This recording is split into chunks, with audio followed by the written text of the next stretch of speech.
Welcome to the Basic Bee podcast, a show for the wannabe SEO savvy service providers among us, for the coaches and consultants who dream of becoming known for their storytelling skills, not to mention the solopreneurs who straight up need to master all things social proof to increase sales. After a little reluctantly fully committing to this online world of business, I quickly realized I needed to get people to come to me. I needed to tell them I was here and how I could support them. I dove headfirst into social proof, which led me to SEO, which led me to storytelling. And now it gives me great joy to share what I've learned with other business owners so they skip the hard stuff and ease straight into sales. This podcast gives you expert insights, actionable takeaways, and casual convos with some of the online world's best and brightest experts and strategists. I think that's enough of an intro, so here we go.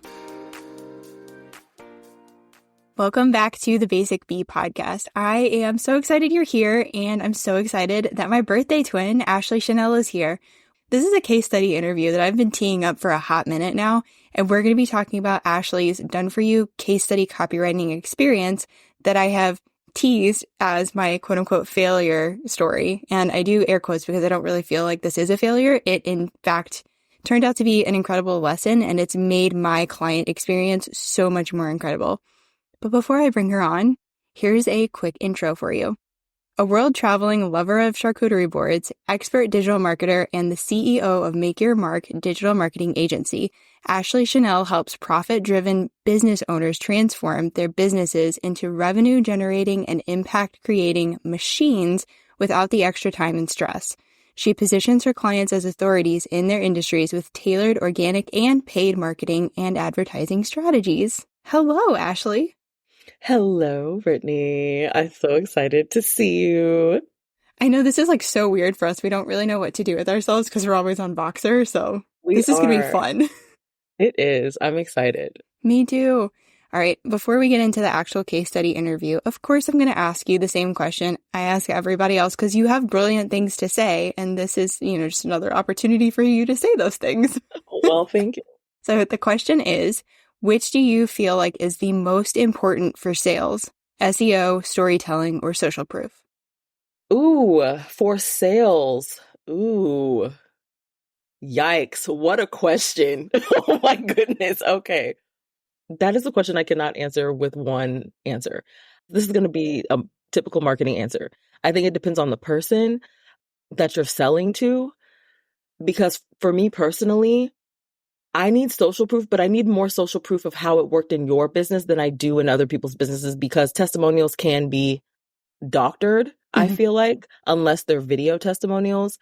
And I need to understand that the way that you work in your life and in your business can work for me. Like the way that you do it is the way that I want to do it. So potentially it could be storytelling as well. I think for sales, if you are looking for longevity, I think SEO is extremely important. So that you don't have to constantly be on. So I feel like SEO and ads are kind of at the same level in that sense, that they allow you to make sales without having to do anything except for the front end work. And you don't have to do a lot of the stuff on the back end. I do think that storytelling is important, but I think it's a story or the story, like the messaging of how and what you do is important. And so I don't think any one is more important necessarily than the other. I think it depends on how you want to set your business up and who you're selling to. I love that. And you really do have to know who you're talking to and who you're selling to and who that ideal client is for you. Because then, like you're saying, it informs the other steps. Love it. I knew you were going to have brilliant things to say. Because honestly, case studies are a form of storytelling. And it also showcases your credibility. So I guess your credibility is also a story, and it helps with SEO. It's all very similar, and it helps with the testimonial. So to me, case studies do all of it. But I think that for me, I personally don't need you to tell me a whole bunch of stories. I don't need to read a whole bunch of long form copy in order for me to be able to make a decision about you, because I believe I'm a good judge of character, and I don't need to sit with you for a long time to determine if you know what you're talking about or not. And if you also have the respect of other people at the level that I want to be at, then that also tells me a lot as well. Oh, I love that. That's a really good point that you're bringing up too. Oh, that's incredible. All right, so you teed us up beautifully to get into the case study interview. So let us start at the beginning. When did you know that you wanted to have a case study? Probably like 80 years ago. Honestly, I feel like I knew what case studies were. I came from corporate. I came from a place where over the years I've helped make brands over $100 million, right? And this is just in one quarter. So I know how important it is to create a case study that relates to the type of people you're looking for. And I also knew that a lot of case studies sucked because they were so incomplete, in my opinion. They were like, they would fit on one slide. And I'm like, what kind of case study is this? And because I'm also very extra and I want to make sure that people feel taken care of when they come into my atmosphere.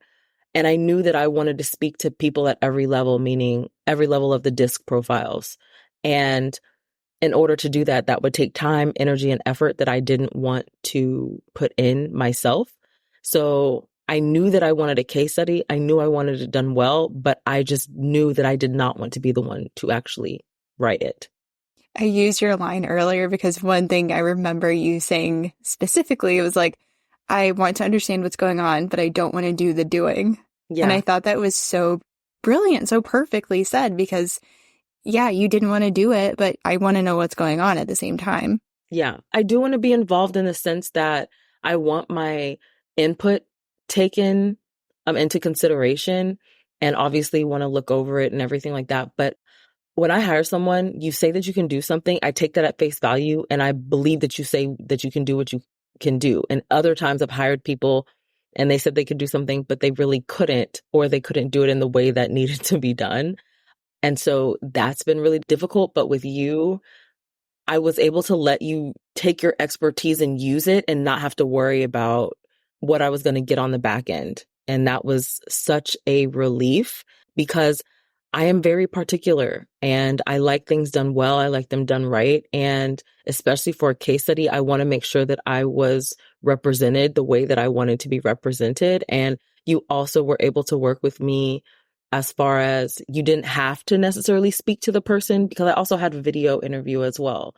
And I believe that because I'm also a marketer and I know what questions need to be kind of answered for my person, I believe I was able to give you a lot of what you needed for the case study. Yeah, you definitely knew the questions to ask. I mean, you're familiar with your people. Mm-hmm. And I remember when we were talking initially about bringing me on and collaborating on this case study, that you had talked to at least one other case study copywriter. And I remember something that you didn't quite jive with her process. Yeah. And I won't say it's because of a control thing. I know this sounds like me being a control freak, but her process was that she had to speak with the client. One of my issues is that, and I might be projecting, but a lot of my clients are extremely busy and they are million and multi-million dollar CEOs who have 7, 8, and 9-figure net worths. And they are doing a lot. And if I already spoke to them, if I already interviewed them, or if I can give you everything that they need, because this is my case study, I feel like that should have been enough, especially if it's already in video. Like there should be enough there, right? And I don't think a case study should be 4 to 8 pages of scrolling. Like on Google Docs, that's a different story. But like when you're scrolling with design, it needs to make sense for the reader and not keep them there for 20 minutes to read. You know what I mean? Like it's different if they're watching something maybe, but so her process that she had to speak to my client was bothersome to me. And I wanted to protect my client's time. That's really why I wasn't on board with that. And that's fine because that's her process. We just aren't the right fit. And that's okay.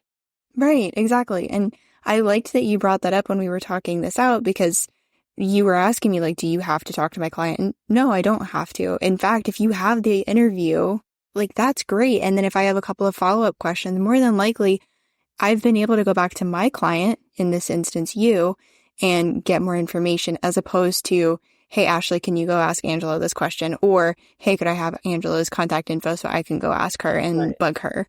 Like, you were definitely able to help me with the information, the bits that I needed, but you would also ask really great questions in the interview. Right. So like you said, though, everybody's got their process. And one of the great things about case studies is we get to showcase our process and walk the reader through before they even come into our world. It's better than a sales call.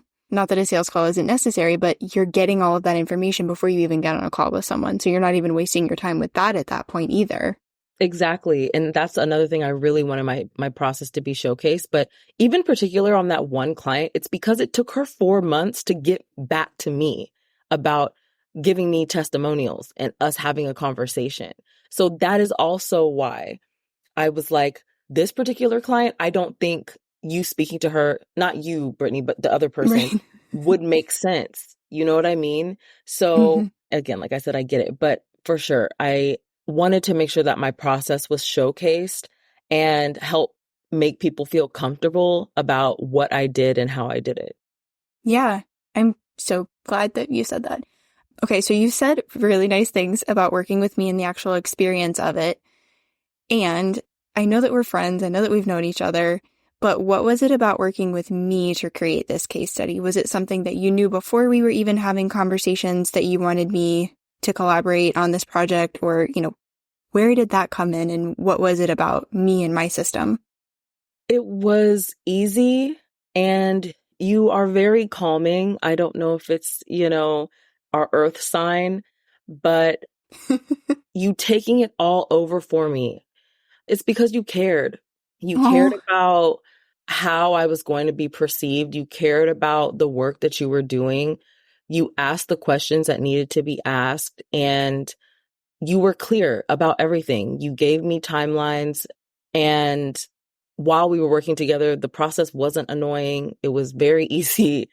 There wasn't a lot of back and forth. And I don't know, just like you and your smile and all of it just made me feel at ease about it, I guess. And something that's I realized actually within the past week is that me being protected is very important.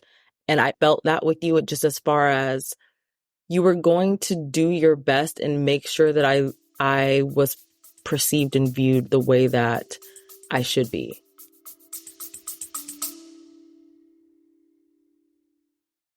looking for an introvert-friendly way to sell, or even just want to stop feeling so salesy? I've got just the thing for you. Case studies. Yeah, I know. I talk about them all the time, but there's a good reason for it. Case studies are the ultimate marketing resource for introverts and service providers. There's no better way to show someone the exact experience they could have working with you. They get to see themselves reflected in the story they're reading. They start to feel more connected to you and your approach, and they see the results that are possible for them too. There's absolutely no salesy feelings anywhere near case studies. You can get my exact step-by-step process, all sorts of resources, checklists, templates, video trainings, live calls with me, and so much more inside my case study training program for solopreneurs. Doors open April 22nd, and we officially kick things off on April 29th. Click the link below for all the details. I like that you said that. I've never had any client say that they felt like I protected them, but that makes me just like beam on the inside because that means a lot. And I really try to do that with whether it's my client or, in your case, Angela, who's your client. I felt like I do feel a sense of protection. So that's really cool that you noticed that and that you shared that. Now, I love all of the gold stars you gave me for the process and not being annoying and all of that stuff. And you just feeling like I would take care of you in this case study and take care of your client in the story. And we had a major hiccup with the case study. Will you tell the good people what had happened? We did, and I felt bad because so basically you wrote a case study for my course, and I was looking for the case study to be written about my program I still can't stop laughing about it. because they were the same thing, basically. Similar, yes. They were similar. Like the names were similar. And my client, she'd worked with me in my course, but then we also went on to do the things in my program. So that you wrote the full case study for the course. And I was like, oh my goodness, crap, because it was great, but it was for the course and not the program. Mm-hmm. So that's what our hiccup was. And it's so funny because I remember exactly where Daniel and I were living at the time. I remember right where I was when you Voxered me. And I do remember, like, so we had gone through the whole process of I watched the interview that Ashleigh did with her client. I made all the notes. I pulled the quotes. I created a story arc. I did the SEO strategy and then wrote the draft, had it copy edited, sent it off to Ashleigh. And even at that point, I think we went back and forth maybe once or twice trying to edit We that did, original yeah. version. And then at some point you were like, I'm so sorry. You were voxing me and you're like, I'm so sorry. I was really trying to make this work and I just don't think I can make it work. And you told me what the problem was. And I was like, oh my gosh, I wrote it for the wrong dang product. Like, this is not going to work. So you felt bad sending me the message and calling it out. I felt bad because I was like, I should have checked that. But at the same time, we were both able to laugh about it because it was like, Yeah. well, let's just like move forward. We know what the problem is. Let's fix it. I was able to salvage, like, I would say 85% of the original case study. And then we were able to go back and forth with the edits. And I want to point out, one, I was really grateful that you said anything because I would have felt so bad if you had just like never said anything and we edited this case study and you had it designed and all this stuff for the wrong product. Yeah. So thank you for saying that. And it allowed me to, like I said, it helped me elevate the client experience because now no case study, no done for you case study passes go until I've had my client check the story arc. I want them to read through like where we are starting, what the experience is going to feature, and then what the results are going to feature. Mm-hmm. I'm really grateful that I had that experience and that we were able to correct it. And now I have this extra stop for my clients. But what was that like for you on your end, like at that point? I think for me, it was honestly more about me than you because number one, I've always said this, closed mouths don't get fed. So if I wanted it done well and done right, I had to tell you, right? I was working on within my own business, not taking on things because I could have written my own case study. And I told myself, well, it's okay. You can just go in here and like fix these things. But it's like, no, number one, you're paying her to do this. So just have her do it. It's okay. And number two, just because you can doesn't mean you should. So that was really what I was working on for myself. Yeah, that's great. I love that. So it seems like it was great for both of us, even though in the moment it was Yeah. like, oh no. Mm-hmm. Yeah, it ended up working out really well on both ends. Other than that piece, what do you remember from the experience part of it, the actual process of walking through having that case study created? Ease. It was easy. It was exactly what I wanted. When I say I'm not playing any games. When I hire someone, I need them to take it over. I need them to think critically because I've realized also just within hiring people before, I didn't know that that could be my expectation to hire somebody who thinks critically. So I needed somebody to think critically, and you did. You didn't ask me a ton of questions. You asked me the questions that you needed to ask.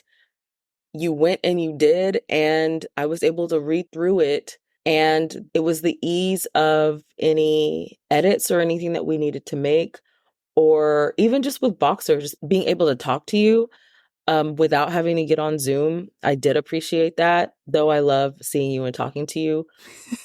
Sometimes I might be doing something at an awkward time, right? Or when I have the energy to do something and it might not be the same time for you. So being able to say these things in Boxer, and because of my human design, I know that I have a defined throat. So I use my voice very well. And me being able to either send you Loom videos and kind of walk through my brain with me while I'm reading through so that we could get the feel right. And then also me being able to say, now I know I may be being a little bit extra. So please take some of what I'm saying with a grain of salt, because overall, this is what I want. This is what I want them to feel. This is what I want them to think. And I want to make sure that I don't get in the way of that happening. So please take what I'm saying, think about it. If it doesn't apply, leave it alone. Don't take what I'm saying. But that was what was really nice for me. I love hearing that. And getting to watch the Loom videos. I love Loom videos and Voxers and things like that because I love me some double speed. I am always over here on like 2x or 3x and I can Yes. blow through it faster because one thing for me with my human design is efficiency. Yes. I really get frustrated if I can't be efficient when I am ready to be efficient. Mm-hmm. So I loved being able to do that. I love working with clients. I would say most of my clients really enjoy having that Voxer Loom conversation back and forth. So I love hearing that you love that. And it just made my life so much easier. Same. How did you feel after you got the case study and then our lovely friend Emily Reagan designed it? Like, how did you feel at that point? I felt good. I felt like, Ashleigh, you're on your way because as a marketer, story of our lives, okay? Story of our freaking lives. As a marketer, I do not market myself the way that I should as far as organically because I run ads, okay? And I am just not interested in organic marketing, organic social, should I say. With the social media, I don't promote myself because it just takes a lot of energy because I've done a lot. I have done so much. Like even when I was working with Interact as their quiz and ads and funnel coach and marketing coach, just in general, there are so many things within that I still need to take and post them.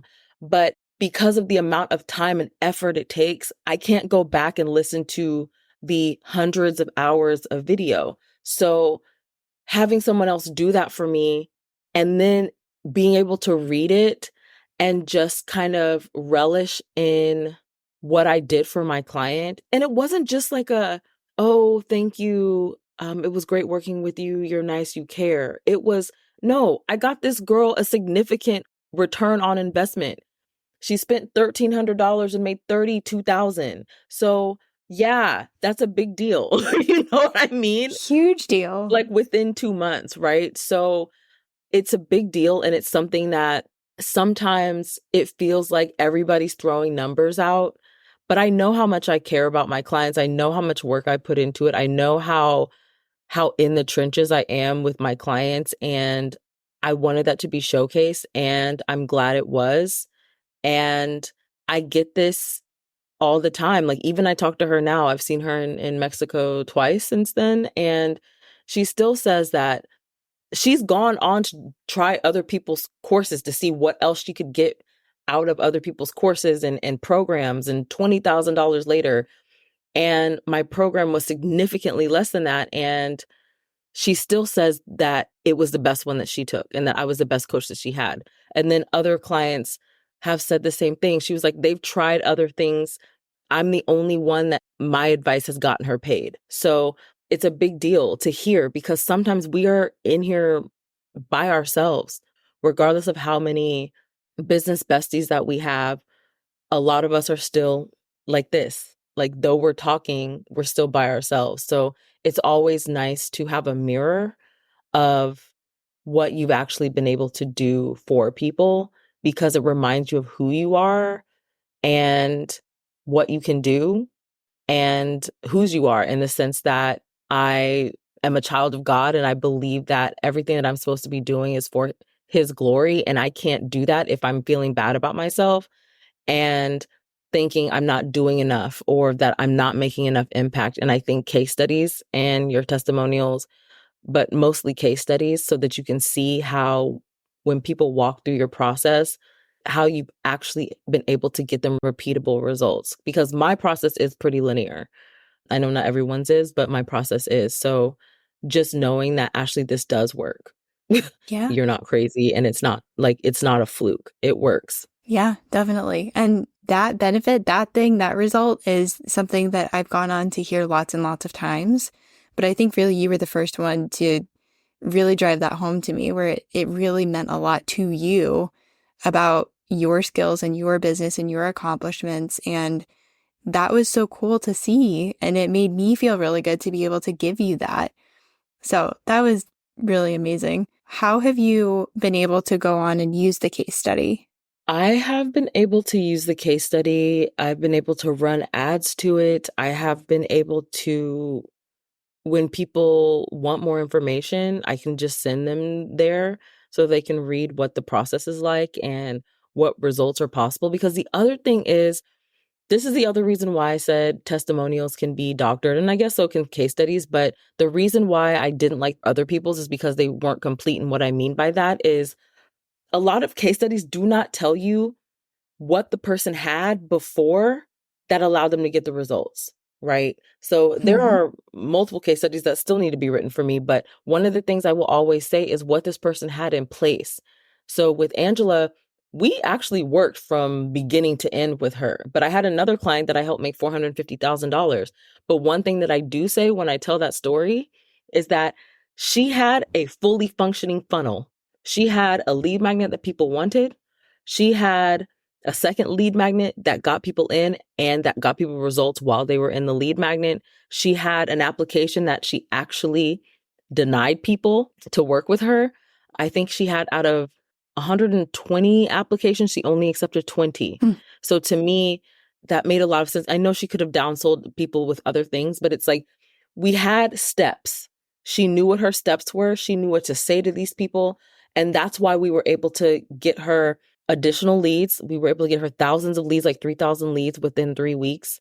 So, I mean, I was able to do my job well because she did the work before she even got to me to make sure that everything was done well and made sense and made her money.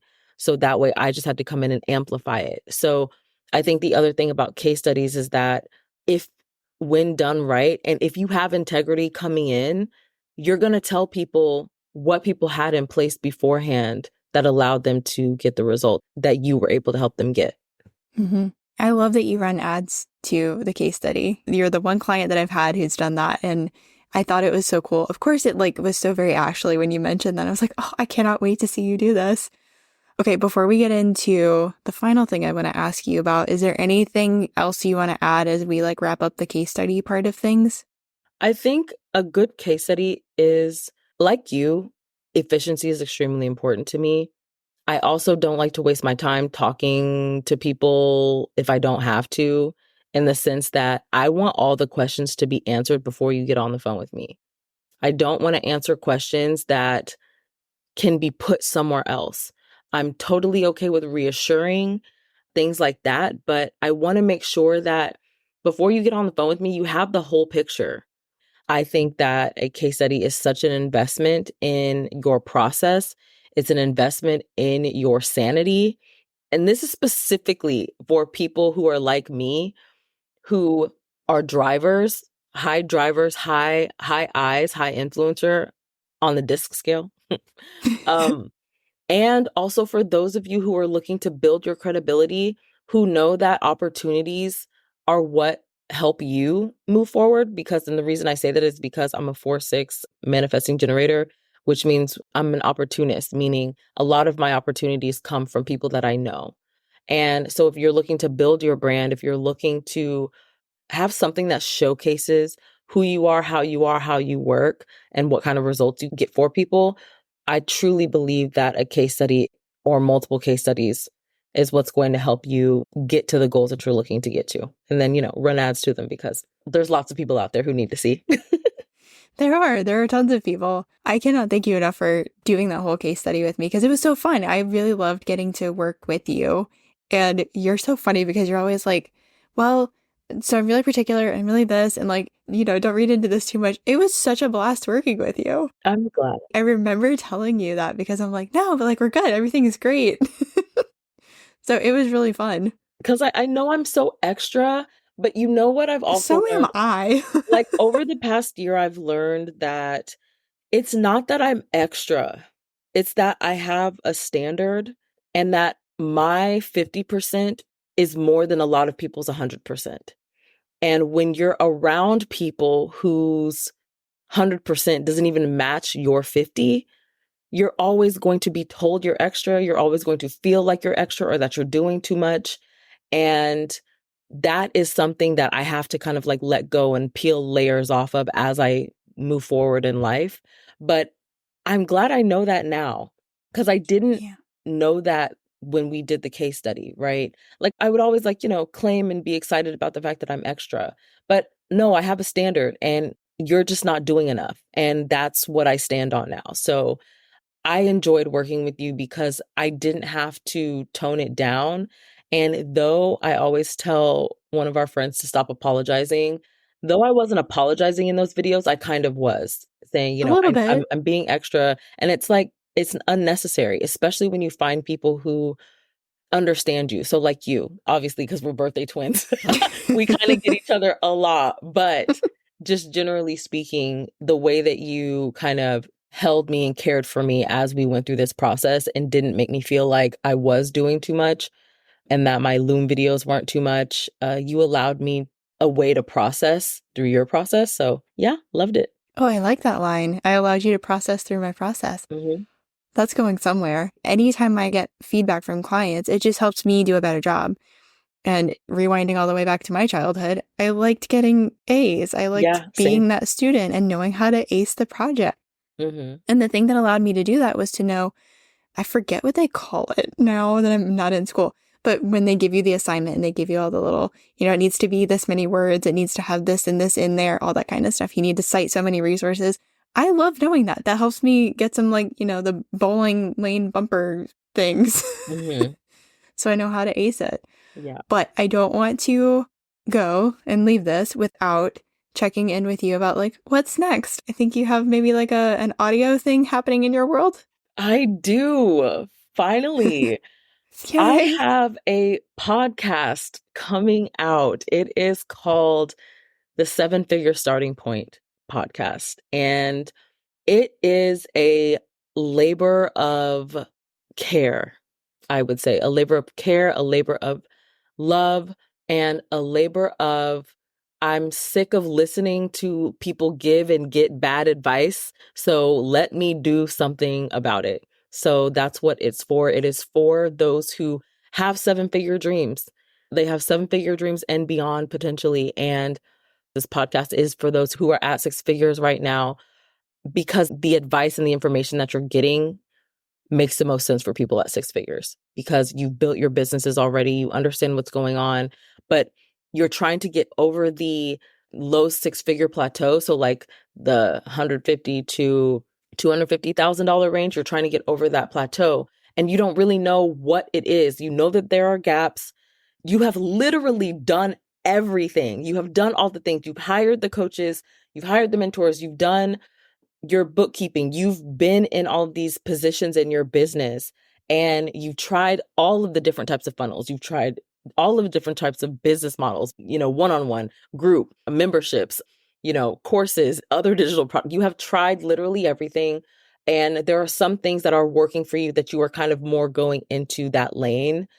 And you are in that lane potentially now, but you want more, you want better, you want bigger for yourself, for your kids, for your legacies, for all of the things, right? And you want more money so that you can live the life that you want to live. And I say, so you can live your best and bougiest life. And so what I did was I created a podcast where most of the guests are 7-figure revenue generating business CEOs. A lot of them have 7-figure net worths and they invest outside of their businesses. And then there are others who are in the, I would say, $400,000 to $500,000 range or more. I ask really good questions because I want to know, right? I want to make sure that you're getting real advice. And I'm not just asking questions just to ask questions. I'm asking questions because I know this is what people are dealing with. And I want you to have access to the right people, because I truly believe that access is what's going to help you get to the level that you want to get to. So I want to introduce you to some of the best people that I've ever met who are doing some of the most amazing things. And we talk about life stuff. We talk about business stuff, obviously, but I've truly realized that in order for you to grow in your business, it's probably 10% strategy and more like 90% of all of the human aspects that you need to get together before you can reach the goals that you're looking to reach. Ooh, that's juicy. I cannot wait. I cannot wait for this podcast. And I know that this podcast that you're listening to or watching is going to be live shortly before Ashleigh's podcast. So I'll make sure to get that link in the show notes ASAP. Yes. And where else can people connect with you? Oh my goodness. You can hang out with me on Instagram. I'm fun on Instagram. I She's love so fun. meeting people on Instagram. I don't post on Instagram a lot, but I love to have conversations and meet people because, again, can be a lot by yourself, even if you have the most supportive partners. And you get in your brain a lot. So I enjoy meeting people. But yeah, you can find me on Instagram at Ashleigh Chanél. I am the Leigh Ashley. And please, when you see me, please spell my name properly. I know autocorrect wants to get you, but oh my goodness gracious, please help me. Okay. And Yes, then and amen. yeah, and then makeyourmarkconsulting.com or scale.makeyourmarkconsulting.com. Oh, that's a new one. I Yeah. love it. I'll make sure all of the links are below. Okay. Thank you for joining me, for allowing me to collaborate with you, and just for being such an amazing human. Well, thank you. You're welcome. You're an amazing human. Thank you. It's because we have the same birthday, just like magical It people are born is. on that day. Man, we're great. We're so amazing. And with that, go have an amazing day. That was really something, wasn't it? Let that really sink in and guide you toward being the answer to even more Googled questions. Thanks so much for joining me this episode. You are the reason this show exists and that it keeps growing. You know, thanks to all those follows and reviews. If you know someone who could benefit from what was shared, send it to them. We don't do shy around here. If you thought of clarifying or follow-up questions while listening, you know what to do. Say hi on Instagram. Check the show notes for all the things that were mentioned, and I'll talk to you soon, friend. What if you had an easy way to bust objections you commonly hear? Well, case studies can be that thing for you. Recently, my case study client, Brittany, shared she had her biggest launch ever, and she largely credits case studies for that launch success. Each time she heard an objection from a potential student, she was able to simply point them to the case study. She let her students do the talking and the objection busting. I mean, what could be easier than that? Maybe hiring me for a done-for-you case study is an option that's just not on the table right now. Cool. You might be interested in my case study training program. It's specifically designed for solopreneurs, service providers who are wearing all the hats and just need to know what to do and exactly how to do it, so they have a case study on their site they can be proud of and point people to, just like Brenna did. Doors open April 22nd, and we officially kick things off on April 29th. All the info is below.